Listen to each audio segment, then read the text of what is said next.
नमस्कार. आज नवरात्रीचा दुसरा दिवस आणि मी जात आहे दुर्गादेवीच्या देवळात. बुलेट स्टार्ट केली आणि डायरेक्ट मी देवळात. मी आता देवाजवळ पोहोचलो. मग देवळाजवळ पोहोचल्यावर मी आधी गेलो गणपतीच्या देवळात. गणपतीच्या पाया पडलो. मग गेलो देवीच्या देवळात. देवीच्या देवळात पारायण आणि पूजा सुरू होती. देवीचे दर्शन घेतले, पाया पडलो. मग लक्ष्मीनारायणाच्या आणि शंकराच्या पिंडीजवळ देखील पाया पडलो. तळ्यातले पाणी बघितलं, तळ्यातले पाणी खूपच खराब झाले होते. मग डायरेक्ट मी ऑफिसला गेलो. ऑफिसला गेल्यावर कॉफी घेतली आणि मार्केट पाहिलं तर मार्केट आज पण पडलेलं. ऑफिसवरून आल्यावर मी संध्याकाळी जरा बीचवर गेलो. बीचवर जरा सनसेटचा आनंद घेतला.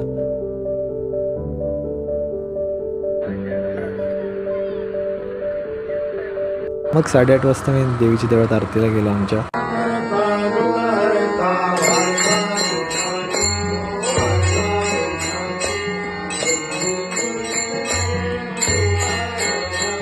मग आमच्या घरच्या घटीची देखील आरती केली.